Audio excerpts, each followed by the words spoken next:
Okay, let's unpack this. Have you ever paused to truly look at a beautiful rug beneath your feet, maybe hanging on a wall, and found yourself wondering not just about its beauty, but about the hands that meticulously crafted it or the centuries of tradition it represents? Exactly. For many people, it's so much more than just a floor covering. It's a statement, really, a piece of art. Sometimes it feels like a whisper from history, doesn't it? Carrying stories from, distant lands and ancient times. A whisper from history. I like that. And that's precisely where we're headed today, because what often gets overlooked, I think, is that these aren't merely decorative items to, complement a room. Not at all. They are, in fact, really complex historical artifacts.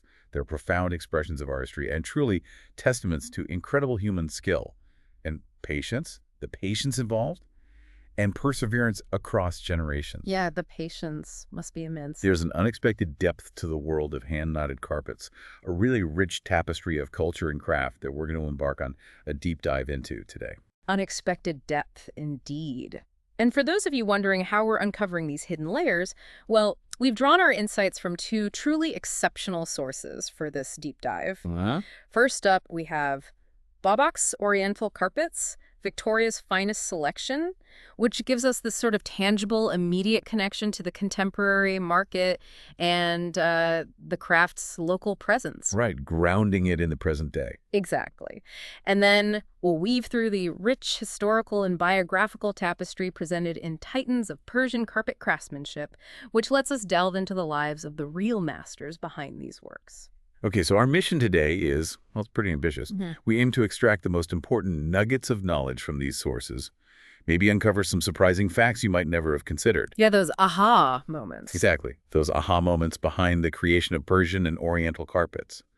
And we're going to put a special focus on the master weavers, the architects of thread, Yeah. if you will, and the lasting legacies they've left behind. Architects of thread. I love that phrase. We want to understand what makes these carpets so sought after, why they are considered high art, and perhaps most fascinating, how this ancient, really intricate craft has not only survived but thrived through millennia of change and upheaval. Let's unravel the threads of this incredible story. Okay, so to begin our journey, let's start right here, in a way, with the contemporary connection.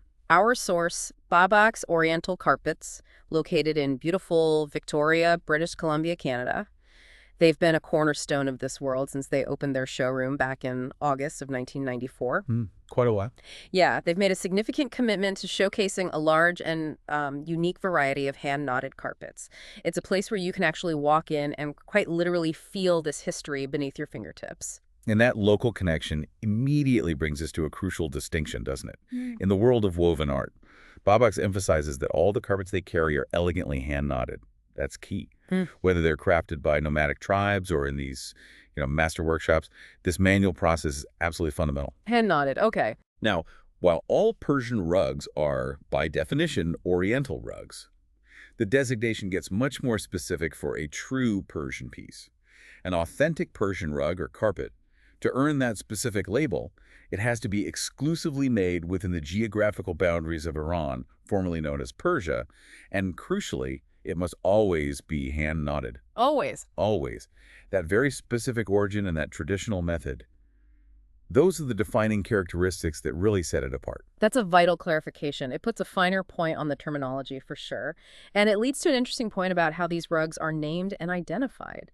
We learned that Persian rug designs were traditionally named after their city of creation, like a sort of geographical stamp of origin. Right, like Bordeaux wine or something. Exactly. What's truly insightful about this, though, is how these original names persisted even as the patterns gained immense popularity and began to be produced in other regions, sometimes even in entirely different countries. Ah, so the name stuck even if the production moved. Yeah, it's like a brand name that transcends mere geography, It carries the heritage, the stylistic essence, and the prestige of its birthplace with it. Long before modern branding or, intellectual property laws existed, it really solidified the cultural dominance of those original weaving centers. Exactly. It speaks volumes about the enduring influence and the very distinct characteristics of these original design hubs. When you look at a selection of these cities or types, it immediately illustrates the sheer diversity and, well, the historical depth embedded within this craft. Can you give us some examples? Sure. You'll hear names like Abadeh, often recognized for its precise geometric patterns, maybe reflecting a more tribal aesthetic. Then there's Isfahan, frequently celebrated for its intricate, often curvilinear and floral designs, hence at royal court patronage there, perhaps. Okay. Kashan is another one, commonly featuring elegant central medallions and these lush botanical motifs. Nain, as we'll discuss later, is known for incredibly refined, often silk-highlighted pieces, suggesting a certain, well, opulence. And Tabriz is remarkably diverse.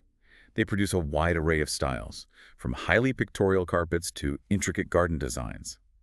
Other significant names include Mashhad, Sena, Shiraz, Saro, Hariz, and Hamadan. Wow, so many. Each one carries its own unique aesthetic fingerprint, its own signature weaving tradition, and its own rich local history. Each name isn't just a place on a map, it's a style, a story, a particular approach to the art form that has been perfected over centuries. Hashtag tag 1.2, essential characteristics and classifications. Okay, expert. For someone like me who might just see a rug as, well, a rug, Right. what's the very first thing that would jump out at them about a true Persian piece? What makes it visually distinct from anything else? We've gathered that some defining characteristics stand out. You're often looking for an unusually thick pile, right? It can go up to an astounding 160 knots per square inch. That's incredibly dense. A real testament to the labor and material involved. Absolutely. That density is huge. Then there are the extremely rich color combinations achieved through natural dyes, apparently, that deepen with age. And, of course, those unique, often symbolic designs we've touched upon. That's right. The thickness isn't just for comfort, though it adds that too. It truly speaks to remarkable durability and the sheer volume of high-quality material used, which is a hallmark of exceptional craftsmanship. And that knot density you mentioned, 160 per square inch. Indeed, that knot density is a direct and, frankly, undeniable indicator of the immense time, skill, and sheer intricacy involved in the rug's creation. The higher the knot count, the finer the detail you can achieve, almost like pixels in an image, you know? Like resolution, basically. Exactly. And when we delve into the formal categorization of Persian carpets, it helps us understand their various forms, sizes, and traditional uses. Our sources outline three main groups. First, you have farsh, or kali. Farsh or kali.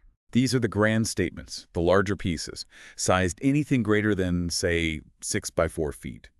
These were often designed as majestic centerpieces for formal rooms, signifying wealth and status. And frequently, they served as a family's prized heirloom, passed down through generations. So the farsh are the showstoppers, the ones that really anchor a large space. Precisely. Then there's kliche. Kapti. Yes, which literally translates to rug or small carpet. Right. These are, as the name suggests, the smaller pieces, typically sized 6 by 4 feet and smaller. They're far more versatile, perfect for accenting a specific area, perhaps by a bedside or in a hallway, or even, quite commonly, for hanging on walls as stunning works of textile art. They offer a more, maybe intimate engagement with the craft. Okay, smaller and more versatile. And finally, we have the nomadic carpets, known as greem or kilim, which also includes zilu, a term indicating a rougher, simpler carpet. Jelem kilim zilu. Right. Unlike the formal, highly structured workshop pieces, these often feature bolder, more geometric and abstract designs. This reflects the simpler, often portable looms used by tribal weavers, and perhaps a more spontaneous, intuitive approach to design. Ah, so different tools, different styles. Exactly. They were typically made for practical, everyday use within nomadic tents or homes, serving as floor coverings, blankets, or even saddlebags. They embody a more rustic, functional, and deeply personal expression of the art. It's truly mind-boggling when you consider the sheer antiquity of carpet weaving in Iran. I mean, this isn't just a craft from a few centuries ago. It stretches back into the distant past, shaping cultures. It really does. Our sources provide incredible hard evidence of this. The discovery of the 2,500-year-old Pazyryk carpet. It dates all the way back to 500 BC, a period we know as the Achaemenid era. Just imagine. I know. Just imagine a woven piece of art surviving for 2.5 millennia, frozen in time within a Siberian burial mound. It speaks volumes, not only about the incredible durability of the materials used, but also about the profound mastery of the weavers even in those ancient times. It really does. It makes you wonder what other artistic expressions from that era we might never know, because they didn't have the same incredible preservation conditions. Yeah. Like what else was lost? Exactly. It's an extraordinary artifact, the Pazyryk. It provides this tangible and stunning link to an incredibly deep past, showcasing the sophistication of Achaemenid textile art. And beyond these rare archaeological finds, the first widely documented evidence of Persian carpets actually comes from Chinese texts. Chinese texts? Interesting. Yes, from the Sassanid period, which spanned from 224 to 641 AD. These ancient accounts confirm that even then, Persian carpets were recognized and highly valued, written about as items of luxury and skill. Wow. So they were already famous internationally back then. Seems so. The art evolved significantly through different eras of Iranian history. It experienced a notable upward trend even before the Islamic era, demonstrating its deep cultural roots and continuous development. So it wasn't just a brief trend, but a continuous, evolving tradition. Exactly. And what's remarkable is how resilient this art form has been. It managed to endure the immense upheaval and cultural shifts brought by the Mongol invasion in the 13th century. Which must have been devastating. Absolutely. It showcases the profound resilience of the craft and its dedicated practitioners. And following that incredibly challenging period, it didn't just survive. It flourished again during the Timurid and Ilkhanid dynasties, roughly from the 14th to the 15th centuries. A renaissance of sorts. You could say that. During these times, there was often a renewed interest in the arts and sciences, and carpet weaving, alongside other crafts, experienced this revival, with new designs and techniques emerging. Then the Safavid period from the 16th to 18th centuries, that's often considered the golden age of Persian carpet weaving. The golden age, okay. Yeah, with court patronage leading to incredibly intricate, elaborate designs, often featuring complex medallion patterns and pictorial scenes. This really moved carpets beyond mere utility to true masterpieces of art. This continuous evolution, adapting and thriving through political and social changes, truly highlights its profound and enduring cultural significance. But despite that long, rich, and remarkably resilient history, it's not all neatly documented, is it? Our sources point out the significant challenges archaeologists face in trying to piece together the full story. That's true, but it's tough. The materials used in carpets, wool, silk, cotton, they're organic, right? And by their very nature, they decay over time. This makes particularly useful discoveries incredibly rare during standard archaeological excavations. But sadly, yes. What has survived from those early centuries, beyond exceptional cases like the Pezuric, are often nothing more than a few worn-out fragments. These fragments, while precious for what little they tell us, offer only limited insight into the specific weaving characteristics or the full splendor of carpets from, say, the pre-Seljuk period, roughly the 13th and 14th centuries AD. It leaves quite a few blanks in the historical record, doesn't it? It does. It's almost like trying to understand a novel by only reading a few torn pages. Yeah, that's a good analogy. And it does leave significant gaps in our comprehensive understanding of the stylistic and technical evolution during certain periods. However, what stands out here is not really the missing pieces, but the incredible resilience and continuity of the art despite those historical blind spots. Good point. Even with limited physical evidence from specific periods, the very fact of its survival and its continuous development through millennia tells us a powerful story. It demonstrates that carpet weaving wasn't just a fleeting trend or some superficial decoration. It was an integral, deeply ingrained part of culture, passed down meticulously through generations, surviving invasions, political upheavals, and the simple ravages of time. So the persistence itself is evidence. In a way, yes. The enduring nature of the craft, despite the decay of its physical manifestations in the archaeological record, truly highlights its profound cultural and artistic significance. It reminds us that sometimes the persistence of an art form speaks louder than any surviving artifact. Okay, now let's transition from the broad strokes of history to the individuals who truly shaped this art form, the people who transformed it from a craft into something, well, transcendent. These are the titans, the innovators, the visionaries whose names are synonymous with unparalleled quality. The legends. Exactly. And we begin with a name that resonates deeply in the world of Persian carpets. Fatollah Habibian. Habibian. Famously known as the father of Nain rugs, he's an incredible figure. His personal story is just so deeply intertwined with the identity of an entire rug style. Born in Nain in 1903, his journey into carpet making began remarkably early.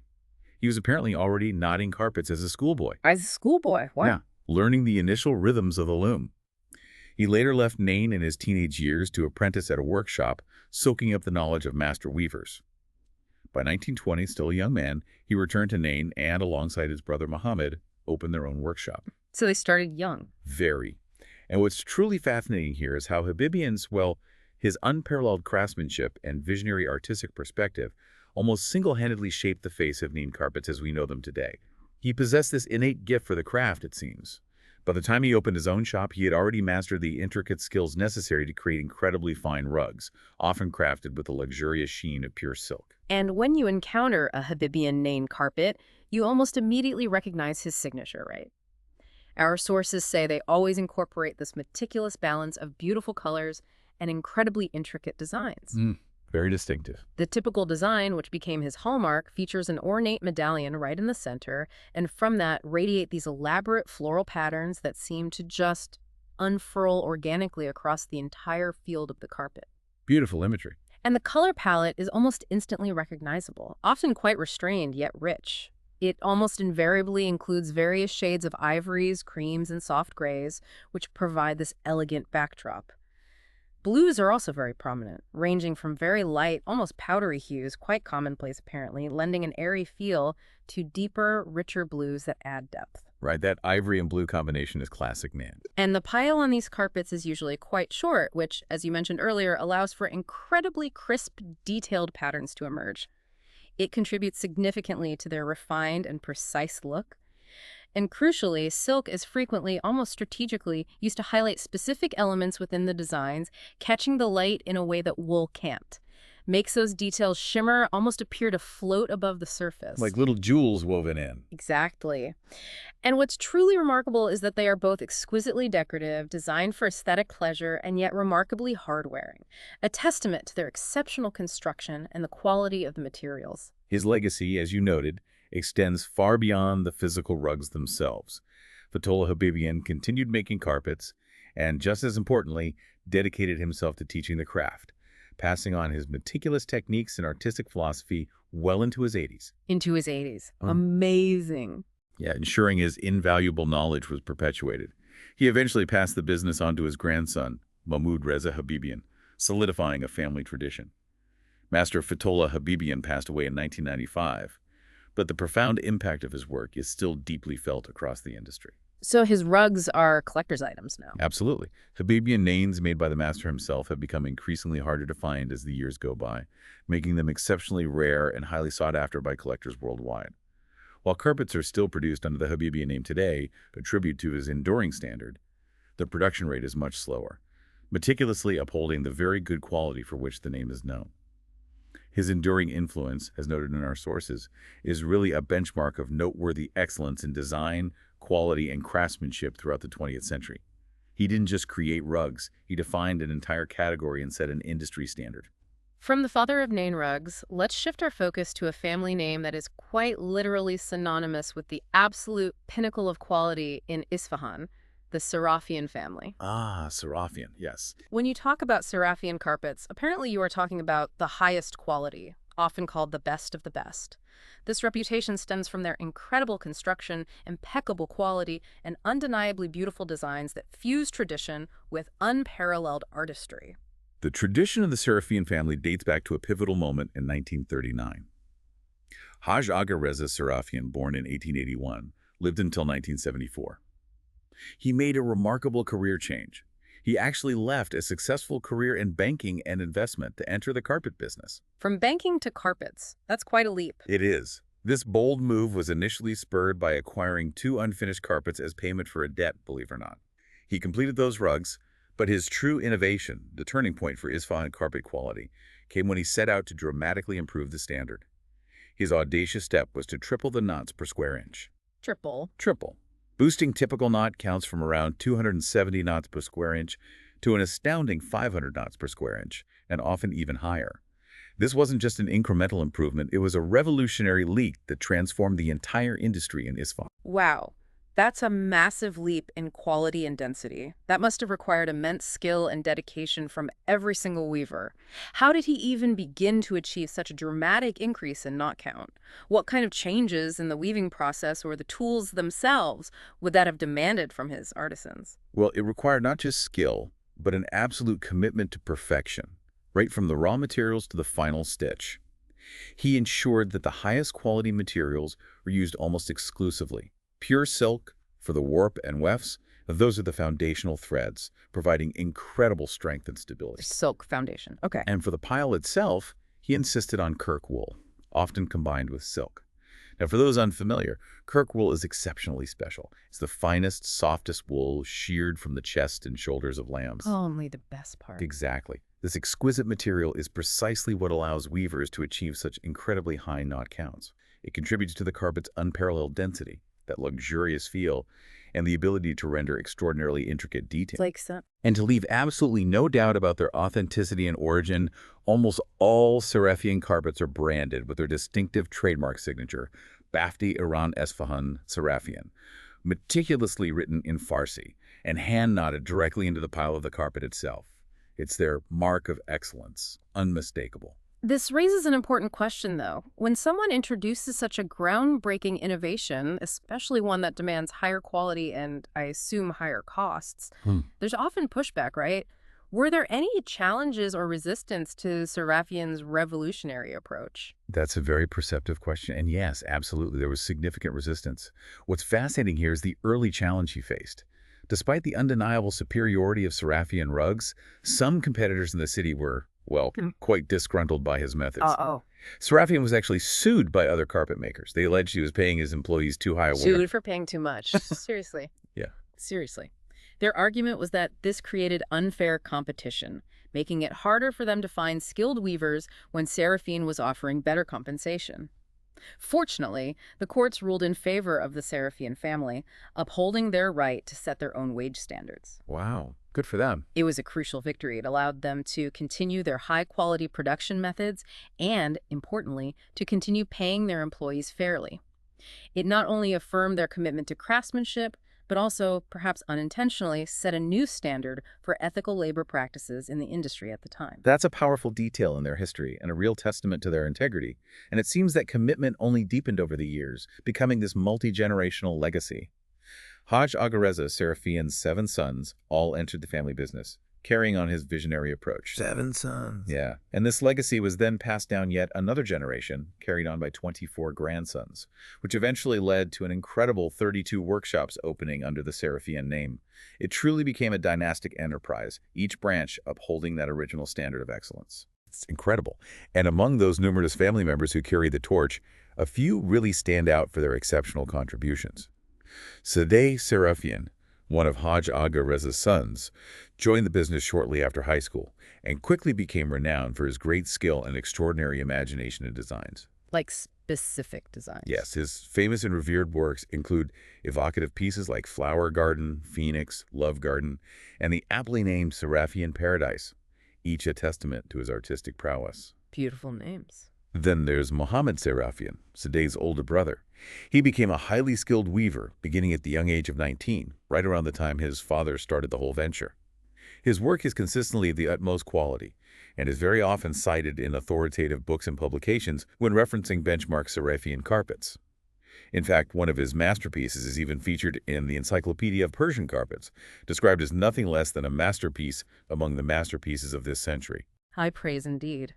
But perhaps one of Muhammad's most widely recognized and profoundly impactful pieces is the carpet he donated to the United Nations, right? Yes, the UN carpet. It now hangs proudly on the wall in the UN Auditorium in New York City and is considered one of the most valuable carpets in the world, not just for its craftsmanship, but for its message. What makes it truly exceptional, expert, is that Muhammad intricately wove a verse from the 13th century Iranian poet Sheikh Musla-ud-Din Sadi Shirazi's profound poem, Oneness of Mankind, directly into the body of the carpet with pure gold thread. Pure gold thread. Incredible. The powerful and timeless verse reads, "All men are members of the same body, created from one essence. If fate brings suffering to one member, the others cannot stay at rest. You who remain indifferent to the burden of pain of others do not deserve to be called human." Wow. That's not just a piece of art. It's a global statement, woven with gold and profound wisdom, advocating for universal empathy and interconnectedness. Truly remarkable. And the tradition of excellence continues with Mojtaba Seirafian, Muhammad's first son and Haj Agha Reza's first grandson. And then next generation. Exactly. He grew up immersed in this world of masterworks and began weaving at the age of 16 while still in high school, absorbing the family's techniques from a young age. He pursued higher education, earning a Bachelor of Arts in Economics from the National University of Iran, and even studied English at Cambridge for a year, broadening his perspective before returning to Isfahan. So he brought other skills back, too. Precisely. He then committed to serious carpet production, meticulously upholding the family tradition of utmost quality and craftsmanship. Today, Mojtaba uses his deep knowledge of Seirafian Isfahan carpets to prepare certificates of origin, playing a crucial role in ensuring the authenticity and provenance of these priceless works for collectors and connoisseurs worldwide. It's an extraordinary lineage, truly. The legacy that Master Haj Agha Reza Seirafian began has been carried on by successive generations, expanding into this network of workshops that rigorously uphold the Seirafian standard. These carpets are not only revered for their magnificent beauty and impeccable craftsmanship, but have also become highly collectible pieces of art history from the last centuries. The name Seirafian is truly synonymous with Persian carpet quality worldwide, a testament to what happens when vision meets dedication across generations. From a multi-generational family dynasty, let's shift our gaze to a singular visionary individual whose innovations also dramatically reshaped the industry. Haj Agha Reza Seirafian, born in Tabriz in 1957. Azimzadeh, a different kind of story. Very different. His early life was incredibly challenging, marked by immense hardship. He lost his father and faced severe financial constraints at a very young age, forcing him to leave school at the tender age of 7. 7 years old. Yeah. Instead of attending school like other children, he worked in the demanding carpet-weaving trade by day, learning the ropes from the ground up, and then dedicated his nights to studying. It's a profound testament to his sheer grit, resilience, and determination from a very, very young age. His entrepreneurial spirit, surprisingly, emerged remarkably early despite his circumstances. By the age of 14, he was already demonstrating this intuitive grasp of the market, buying and selling small handmade carpets from the surrounding areas of Tabriz. At 14, wow. Yeah. This natural acumen quickly propelled him forward, leading him to become a part owner of a carpet store in Tabriz by the time he was just 18. Now, at this point, he was eligible for military service, which for many was an unavoidable path. But incredibly, he received an exemption. An exemption? How? This was specifically noted as being due to the profound love he had developed for carpets and carpet making, a passion recognized as something uniquely valuable to the nation's cultural heritage. I mean, I can't imagine many passions that would get you out of military service. That's incredible. What does that tell us about the cultural significance of carpets in Iran at that time, that it was recognized as such a vital contribution? It speaks volumes, doesn't it? Yeah, and it only fueled his ambition. At this juncture in his life, rather than being confined to local knowledge, he decided to take his carpet knowledge beyond Iran's borders. He traveled to Germany to gain more insight into the international carpet industry, recognizing that the global market held immense potential. Smart move. While there, he quickly observed that affluent people from around the world would often journey specifically to Europe seeking out highly desirable and rare carpets. Despite facing a significant language barrier, he then made his way to Geneva, determined to collect as much information as he possibly could about international tastes and demands before returning to Iran, armed with this newfound global market intelligence. So he was doing market research essentially before it was really a thing. Pretty much. And this global perspective, combined with his inherent entrepreneurial drive, led to a truly significant innovation. Upon his return to Iran, Haj Agha made a bold and unconventional decision. He decided to introduce round rugs into his production. Round rugs? That doesn't sound typical. Not at all. It was a notable departure from the universally traditional rectangular formats that dominated the market. This innovation was not only warmly received by customers, but brought a distinct and refreshing change to the carpet-making industry in Iran, opening up new design possibilities for interior spaces. Huh. I can see how that would be different. His business rapidly expanded on the back of this success, leading him to establish 2 workshops, one in his hometown of Tabriz and another in Isfahan, ultimately employing an impressive 300 laborers between them. This shift from a single store owner to a major employer in a relatively short time is quite remarkable. His strategic market research, you see, was continuous. He traveled to Europe again, this time with an even more focused determination to pinpoint the specific designs, colors, and sizes of carpets that were most desired in those international markets. He wasn't just guessing, he was gathering precise data. Really targeted. Exactly. Armed with this very targeted information, he returned to Iran and began producing carpets specifically tailored for the areas he had visited, ensuring his supply met a clearly identified demand. This foresight really showcases his incredible business acumen and adaptability. At this time, he also expanded his domestic operations by acquiring a shop and a large warehouse in Tehran, further solidifying his presence in the crucial Iranian market. His dedication and innovation didn't go unnoticed on the global stage. In 2001, he traveled to England and was honored with the International Golden Trophy for Hand-Woven Carpets, a prestigious recognition of his excellence in quality, management, and job prestige within the industry. That's a big deal. Huge. Within just a year of receiving this award, he had established a permanent exhibition of precious handmade carpets in the heart of Tehran, which quickly became known as the biggest and most thorough collection of Iranian rugs, a national treasure of sorts. He was later honored again in New York City with the Platinum Category Trophy as the most successful trader in the carpet industry, a testament to his global impact. And how did he explain his success? He himself humbly attributes these prestigious awards and his tremendous success primarily to his unwavering perseverance, his astute business management, his consistent focus on fulfilling customer needs, and, crucially, the pivotal innovations he brought to the industry, like the round rugs. His commitment to the industry has been unparalleled, and his core values genuinely shine through. He attributes his successes mainly to truth and honesty, emphasizing that these principles also allowed him to have a positive impact on the industry itself, fostering trust and fair practice. That's important. Absolutely. Furthermore, he prides his achievements on his company's impeccable customer service, a detail that truly separates a craftsman focused solely on production from a visionary entrepreneur who understands the full scope of a successful enterprise. After more than 2 decades shaping the industry, Ahad Azimzadeh's achievements and innovations have firmly solidified his place as an important, indeed foundational, figure in carpet-making history. He truly redefined what was possible within the traditional framework. And finally, let's turn our attention to the Oghli brothers. Their contributions to the art of Persian carpet weaving are truly unique, representing a pinnacle of refinement. Mohammad Khan, originally from the province of Azerbaijan, began his career not just as a weaver, but as a professional silk carpet weaver, a specialized craft in itself, producing the very silk used in these exquisite creations. So he started with the raw materials. Pretty much.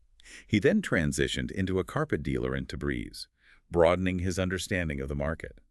It was between 1870 and 1890 that he made a significant shift, changing his name to Mohammad Oghli and simultaneously restructuring his business to focus on producing his own carpets, also operating as an importer-exporter.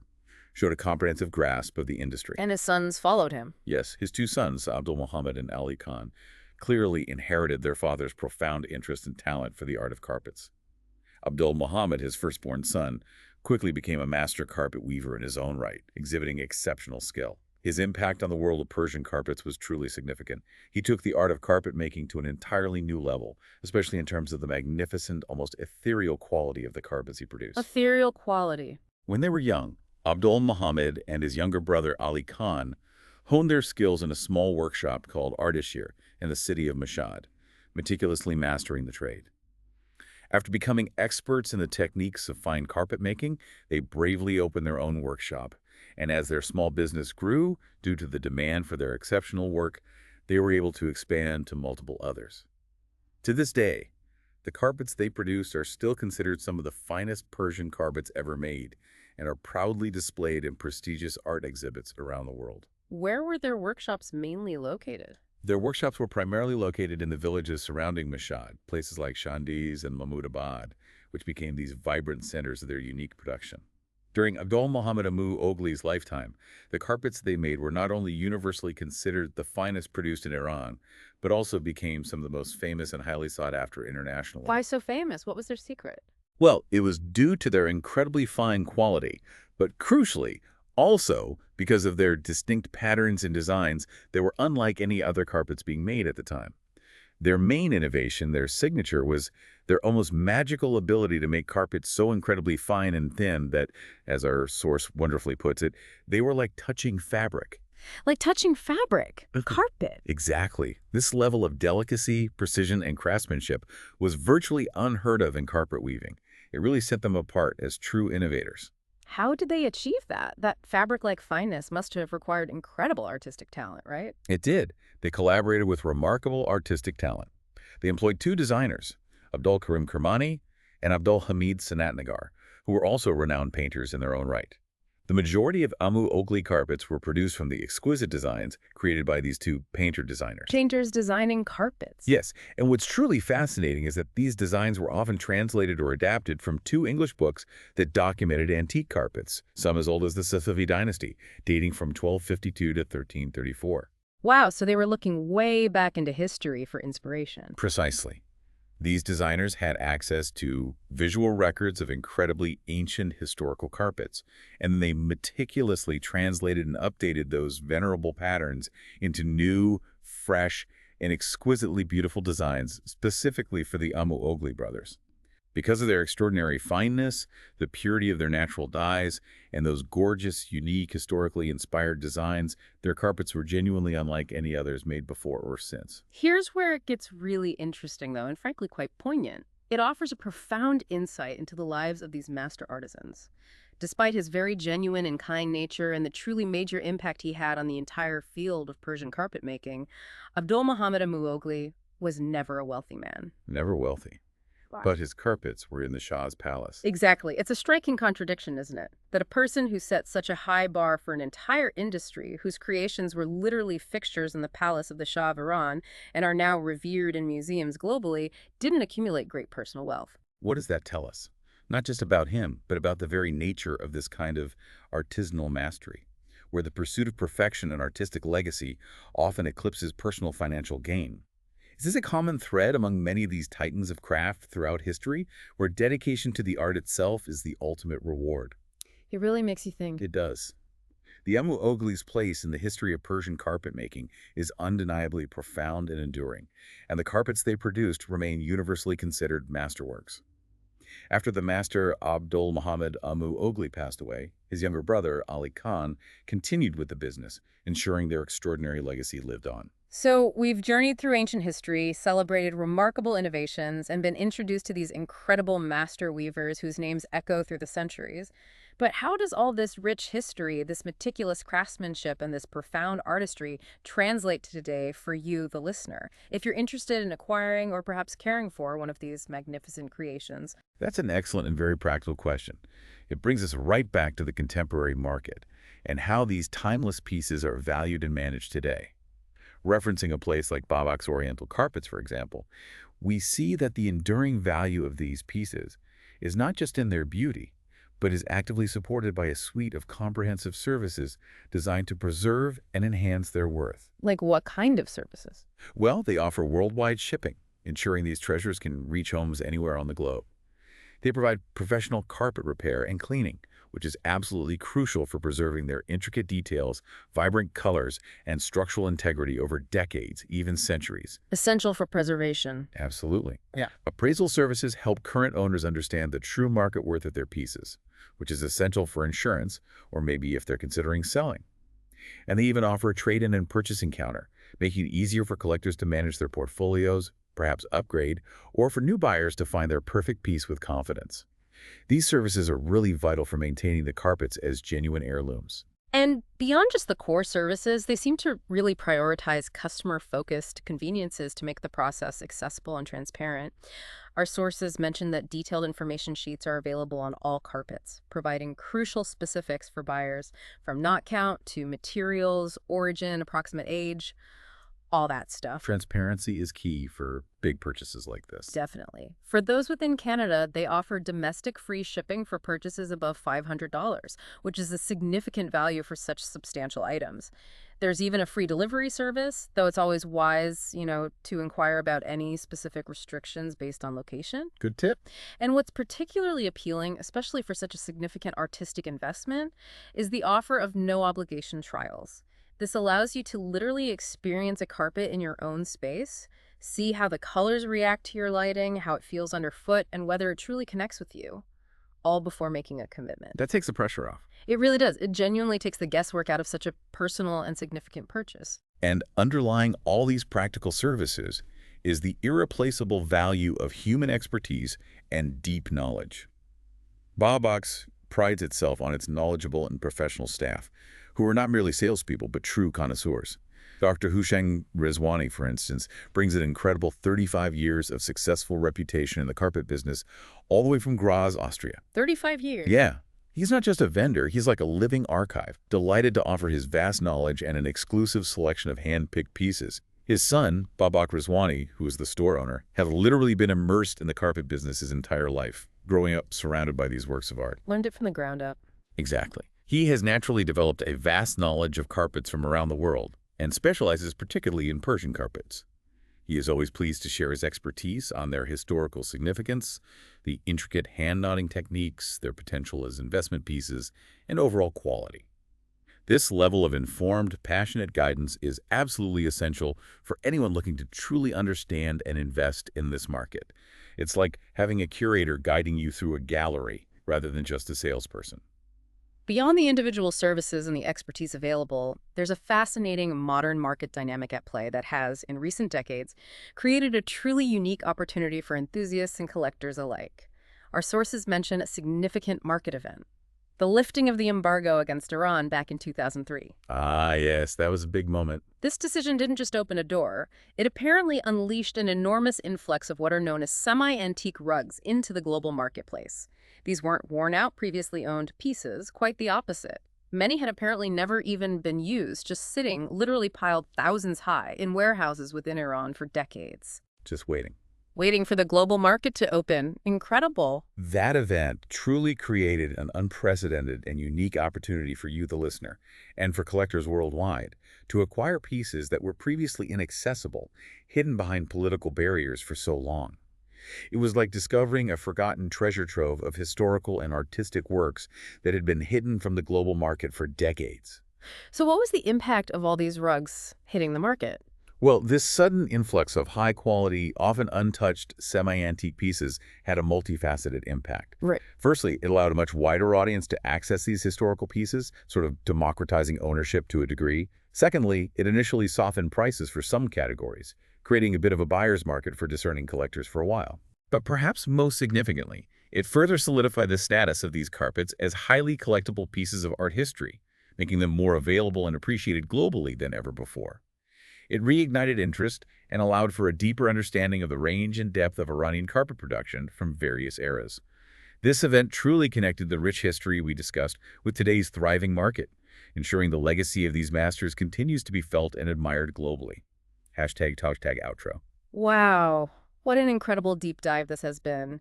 We've journeyed from the ancient origins of Persian carpets, tracing their history back 2,500 years to the Achaemenid period. We explored the distinct characteristics that define them and delved into the various classifications that help us understand their place in cultural history. It's a lot to take in. It really is. Most importantly, we've spent significant time immersed in the incredible legacies of these master weavers. Fatollah Habibian, whose singular vision almost single-handedly shaped the iconic Nain style. The father of Nain. The venerable Seirafian family, who courageously elevated quality to unprecedented heights despite opposition. Tripling the knots. The innovative Ahad Azimzadeh, who revolutionized design by introducing the audacious round rug and tirelessly researched global markets. The entrepreneur. And the Amu Ogli brothers, whose artistry made carpets so incredibly fine they were like touching fabric, often prioritizing craft over personal wealth. Each knot truly tells a story of art, of history, of profound human dedication, and often of a lifetime's pursuit of perfection. It's beautiful when you put it that way. And if we connect this to the bigger picture, this deep dive really makes you ponder the sheer depth of human artistry and perseverance that consistently goes into creating such enduring works of beauty and profound value. These aren't just inanimate objects that exist in a vacuum, they are living traditions, meticulously carried forward by generations of skilled hands and visionary minds. Living traditions. Yeah. They represent a tangible link to a rich cultural heritage that continues to evolve, inspire, and connect us across continents and centuries. It's a reminder that some forms of beauty are truly timeless, woven into the very fabric of human civilization. And that leads to our final provocative thought for you, our listener. Given how much history, how much artistry, and how much human ingenuity can be meticulously woven into a single carpet, a seemingly everyday object that adorns our homes, what other seemingly ordinary objects around us might hold equally rich, untold stories of craftsmanship, innovation, and legacy, just waiting for our curious eyes to discover their hidden depths? It's a great question. We encourage you to actively engage with the world around you, to pause and look beyond the surface, to find the deep dive in unexpected places, and perhaps discover your own hidden histories. Thank you for joining us on this journey.